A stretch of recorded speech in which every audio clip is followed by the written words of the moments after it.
नमस्कार, मैं Ranveer Singh lotus entertainment में आपका हार्दिक स्वागत करता हूं। आज मैं आपको भगवत गीता का 5वां अध्याय सुनाने जा रहा हूं। जय श्री कृष्णा। उसके उपरांत अर्जुन ने पूछा, हे कृष्ण, आप कर्मों के संन्यास को और फिर निष्काम कर्मयोग की प्रशंसा करते हैं, इसलिए इन दोनों में एक जो निश्चय किया हुआ कल्याणकारक होवे उसको मेरे लिए कहिए। इस प्रकार अर्जुन के पूछने पर श्री कृष्ण महाराज बोले, हे अर्जुन, कर्मों का संन्यास अर्थात इंद्रियों और शरीर द्वारा होने वाले संपूर्ण कर्मों में कर्तापन का त्याग और निष्काम कर्मयोग अर्थात समत्व बुद्धि से भगवत अर्थात कर्मों का करना, यह दोनों ही परम कल्याण के करने वाले हैं। परंतु उन दोनों में भी कर्मों के संन्यास से निष्काम कर्मयोग साधन में सुगम होने से श्रेष्ठ है। इसलिए हे अर्जुन, जो पुरुष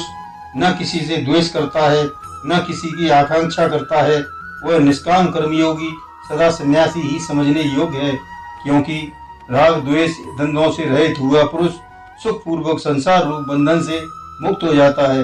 हे अर्जुन, ऊपर कहे हुए संन्यास और निष्काम कर्मयोग को मूर्ख लोग अलग अलग फल वाले कहते हैं, न कि पंडित जन, क्योंकि दोनों में से एक में भी अच्छी प्रकार स्थित हुआ पुरुष दोनों के फल रूप परमात्मा को प्राप्त होता है। ज्ञानी योगियों द्वारा जो परम धाम प्राप्त किया जाता है, निष्काम कर्म योगियों द्वारा भी वही प्राप्त किया जाता है। इसलिए जो पुरुष ज्ञान योग और निष्काम कर्म योग को फल रूप से एक देखता है, वह ही यथार्थ देखता है। परंतु हे अर्जुन, निष्काम कर्म योग के बिना संन्यास अर्थात मन, इंद्रियों और शरीर द्वारा होने वाले संपूर्ण कर्मों में कर्तापन का त्याग प्राप्त होना कठिन है, और भगवत स्वरूप को मनन करने वाला निष्काम कर्मयोगी परम ब्रह्म परमात्मा को शीघ्र ही प्राप्त हो जाता है। बस में किया हुआ शरीर जिसका ऐसा जितेंद्रिय विशुद्ध और अंतःकरण वाला एवं संपूर्ण प्राणियों के आत्मरूप परमात्मा में एक ही भाव हुआ निष्काम कर्मयोगी कर्म करता हुआ भी लिपायमान नहीं होता है। हे अर्जुन, तत्व को जानने वाला सांख्य योगी तो देखता हुआ, सुनता हुआ, स्पर्श करता हुआ, सूंघता हुआ, भोजन करता हुआ, गमन करता हुआ, सोता हुआ, श्वास लेता हुआ, बोलता हुआ, त्यागता हुआ, ग्रहण करता हुआ तथा आंखों को खोलता और मीचता हुआ भी सब इंद्रियां अपने अपने अर्थों में बरत रहे हैं। इस प्रकार समझता हुआ निसंदेह ऐसे माने कि मैं कुछ भी नहीं करता हूँ। परंतु हे अर्जुन, ध्येयाभिमानियों द्वारा यह साधन होना कठिन है और निष्काम कर्मयोग सुगम है, क्योंकि जो पुरुष सब कर्मों को परमात्मा में अर्पण करके और आसक्ति को त्याग कर कर्म करता है, वह पुरुष जल से कमल के पत्ते के सदृश पाप से लिपायमान नहीं होता। इसलिए निष्काम कर्मयोगी ममत्व बुद्धि रहित केवल इंद्रिय मन बुद्धि और शरीर द्वारा की आसक्ति को त्याग कर अंतःकरण की शुद्धता के लिए कर्म करते हैं। इसी से निष्काम कर्मयोगी कर्मों के फल को परमेश्वर के अर्पण करके भगवत प्राप्ति रूप शांति को प्राप्त होता है, और सकामी पुरुष फल में आसक्त हुआ कामना के द्वारा बंधता है। इसलिए निष्काम कर्मयोग उत्तम है। हे अर्जुन,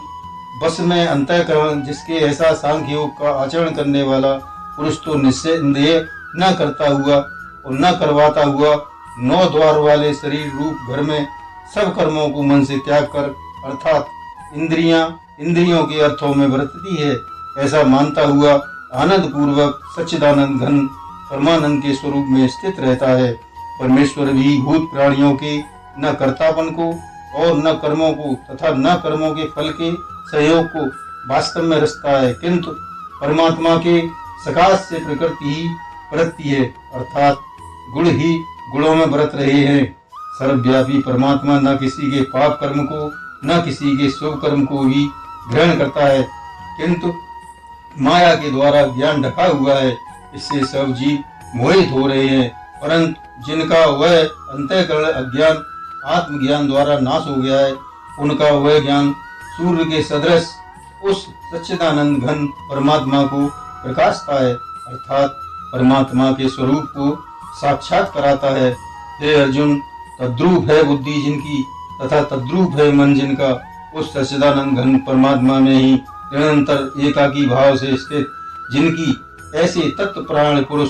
ज्ञान के द्वारा पाप रहित हुए अपुनरावृत्ति को अर्थात परम गति को प्राप्त होते हैं। ऐसे वे ज्ञानी जन विद्या और विनय युक्त ब्राह्मण में तथा गौ, हाथी, कुत्ते, चांडाल में भी समभाव से देखने वाले ही होते हैं। इसलिए जिनका मन समत्त भाव में स्थित है, उनके द्वारा इस जीवित अवस्था में ही संपूर्ण संसार जीत लिया गया, अर्थात न जीते हुए ही संसार से मुक्त है, क्योंकि सच्चिदानंद घन परमात्मा निर्दोष और सम है। इससे वे सच्चिदानंद घन परमात्मा में ही स्थित है। जो पुरुष प्रिय को अर्थात जिसको लोग प्रिय समझते हैं उसको प्राप्त होकर हर्षित नहीं हो, और अप्रिय को अर्थात जिसको लोग अप्रिय समझते हैं उसको प्राप्त होकर उद्वेग न हो, ऐसा स्थिर बुद्धि संशय रहित ब्रह्मवेत्ता पुरुष सच्चिदानंद घन परम ब्रह्म परमात्मा में एकाकी भाव से नित्य स्थित है। बाहर के विषयों में अर्थात सांसारिक भोगों में आसक्ति रहित अंतःकरण वाला पुरुष अंतःकरण में जो भगवत ध्यान जनित आनंद है उसको प्राप्त होता है, और वह पुरुष सच्चिदानंद घन परम ब्रह्म परमात्मा रूप योग में एक ही भाव से स्थित हुआ अक्षय आनंद का अनुभव करता है। जो यह इंद्रिय तथा विषयों के सहयोग से उत्पन्न होने वाले सब भोग हैं, वे यद्यप विषयी पुरुषों को सुख रूप भासते हैं तो भी निसंदेह दुख के ही हेतु हैं और आदि अंत वाले अर्थात अनित्य हैं। इसलिए हे अर्जुन, बुद्धिमान विवेकी पुरुष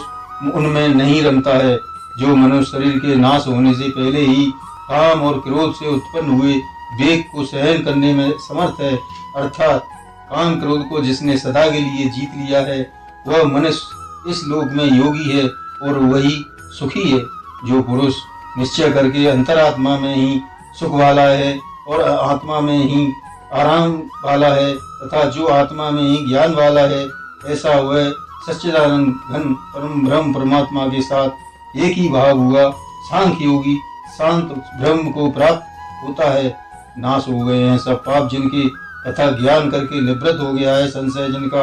और संपूर्ण भूत प्राणियों के हित में है हृदय जिनकी एकाग्र हुआ है भगवान के ध्यान में चित्त जिनका, ऐसे ब्रह्मवेत्ता पुरुष